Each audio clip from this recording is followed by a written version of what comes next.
My name is Tracy, and we're going to show you today 3 postures that are maybe considered more of an advanced asana in yoga, and just a few ways that we can modify them as we're carrying on our journey to get to those postures.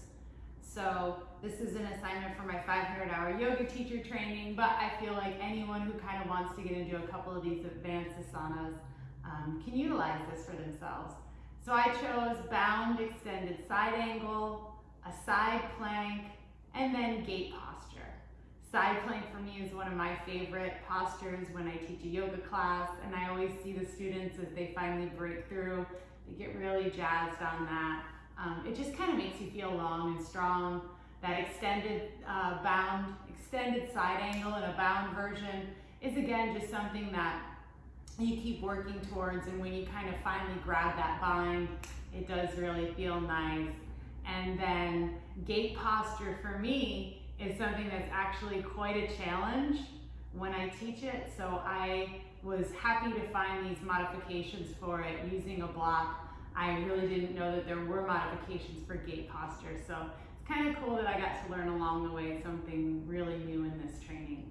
So come along with me and we'll show you just a few of these postures and how to get into them, and then just ways that you can modify. So we'll start with side plank. So to get into side plank, I always start from plank. So I'm starting here and I'm in my plank posture. I find my balance, find my alignment, sink down, lengthen my spine, find myself in that one long, beautiful line. And what I would do with my students is I would say, follow along with me. Maybe you just want to keep your plank right here with your knees down, or maybe you want to come and go. If you want to come into side plank and you want to follow me, come from plank, take the right hand to the center of the mat, twist off to the left, rolling the feet, drop the hips down, and then raise the left arm overhead. Gaze can go up along the left fingertips, or it can stay straight. So this posture might be a little bit difficult for students at first. So if they want to try it and they want to do some variations on it, maybe they can turn to the side, but they can't stay there for very long. Something really nice to do is coming into that side plank. And if you can't stay there for very long, if the body's the arms jiggling a little too much, you can just drop the knee down. Drop the knee, maybe the leg comes behind, maybe it goes back. If you find that, you catch your breath and you're ready to try again, just drop the left fingertips, pull the right foot, and come back into side plank. I like this modification. One of my students does this, and I think it's really kind of a neat modification on this posture.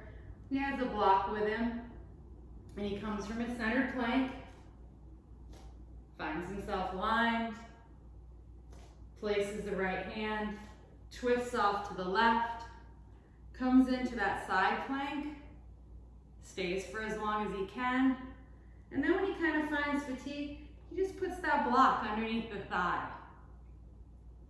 Takes a breath, maybe readjusts the gaze, and it just gives that body time to lengthen and strengthen into the posture, remove the block. A few other ways that you can do this as you're learning into, your side plank and you're getting stronger and stronger, is you can always start on a wall. You can start with the arm up on the wall, press the hand, and come off onto the side. Check your alignment, make sure the body is nice and straight. Raise the arm either above the head or come out to the side. And you can adjust this arm as well. Say you're feeling like it's not straight and it's not giving you that lengthening and strengthening in the arm, feel free to lower it down a little bit. But eventually the body gets stronger, the wrists get stronger, the core gets stronger, and you can find yourself comfortably in that beautiful, nice, strong feeling side plank posture. And again, give yourself time. It takes a long time with a lot of these postures. Side plank doesn't come overnight, takes strong shoulders, strong core, lots of balance. So give yourself some grace and bring a little block friend along or drop the knee. So the next posture that I'll show you is extended side angle. I really love extended side angle. I think it's just a beautiful posture, and I love to take that bind. It took me a long time to get the bind, so now that I have it, I do really enjoy doing it. So to come into extended side angle, I like to start in warrior 2 feet. Coming in, finding the squareness of the hips, lifting the chest and chin, lengthening the arms, turning the feet, dropping down into your warrior 2, finding yourself elongated, and then just dropping the right forearm onto the right thigh, reaching up through the left arm nice and long. And then your option, taking that bind, twine the left arm behind you, drop the right arm low, and grab the hands together. And I'll show you just quickly from the back what that looks like, that bind. Just the opposite direction, but just so you can see how my hands look. Sinking down, coming from the lengthened, and then we just twine the arms together in the back. And find yourself sunk into that beautiful posture.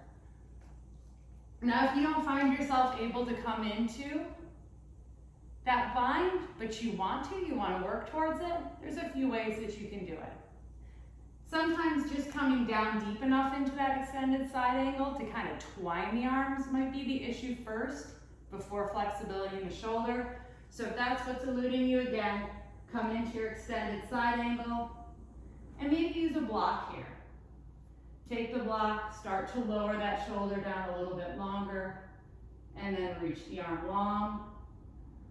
You can even take this block onto the other side, and maybe you start to drop and twine that hand behind. So that's one way.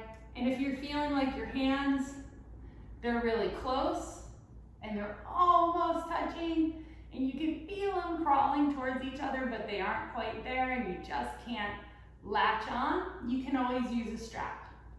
So again, come into your extended side angle, find your posture, find that length. You're leaned nice and long, arms up and straightened, and you want to take that bind. So take your strap, in your right hand, drop it behind the back, and then reach through with the left hand, and just make that connection. Lengthen through your spine. Feel yourself getting stronger. Maybe inch the hands towards each other, and see if you can get closer. So that's a beautiful modification. Again, just a way that we take ourselves on that journey to just keep deepening and deepening these asanas. We share all the time with our students that you never finish yoga. You never are like, completed all the tasks, done, I know all the postures, because they can always level up again. There's always another level. There's always another thing that you can do to add on to that posture that you're in. So it's a beautiful lifetime journey. So just have some grace with yourself and take your time. So the next posture I want to show you is gate pose, which I was actually really grateful to see that there's a modification for gate. And when you see what I look like in it, I'm not very flexible for some reason when I lean off to the side in my gate posture. It's difficult for me. So I don't go very far. I tend to like lean forward and hunch, and the posture just doesn't have that beauty and grace maybe that it needs, especially as a teacher. But again, no right way, no wrong way. It's all just a journey of learning and growing and letting the body open on its own. So take your block and have it handy near you. I like to get into gate posture from tabletop. So I find myself aligned in my tabletop, lengthening through the spine.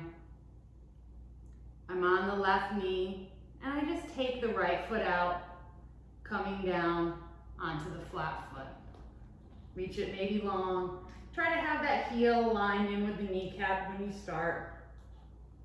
Find the balance. Walk the hands back. And then come up into your gate posture. Find yourself aligned. Inhale the arms up. And then you would drop off to the side, sliding the right hand down that right leg, reaching the left arm up and over. For me, I have a tendency, I lean forward because I really want that hand to connect in with the ankle, but my flexibility isn't there yet. I want to keep that shoulder open, getting that arm overhead. So beautiful thing to do in gait, as I start to ease myself that way, is to get that block, heading it down to where I want my arm eventually to be able to go. I open my chest, I open through that left arm, and then I drop over. Keeping the chest open, keeping my spine nice and long. And now my fingers are starting to get closer to where I want them to eventually be. I take a few breaths here and unwind.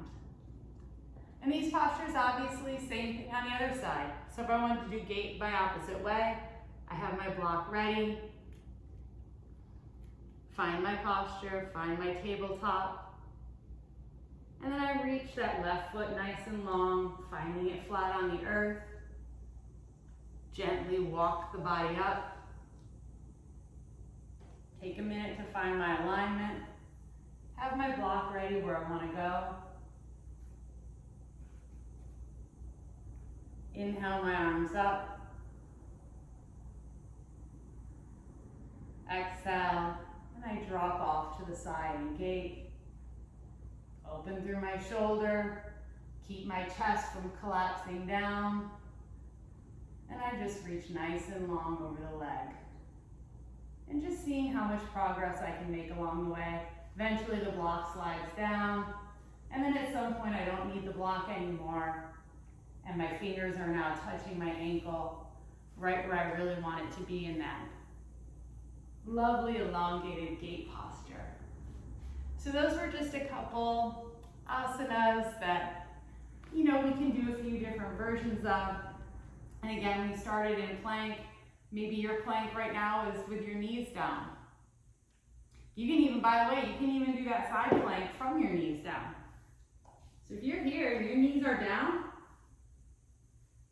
and you're not quite depressing all the way off, take that right hand, put it in the center. Slide up, slide down. Maybe you take the legs a little bit longer. Get a twist. There's no hard and fast rules to any of this. Just do what feels good to your body, and don't be afraid to keep trying to level up your asanas and level up your practice. It's always good to challenge ourselves and to take ourselves on new journeys in our practice. So thank you so much for joining me. Thanks for watching my video, and feel free to share it.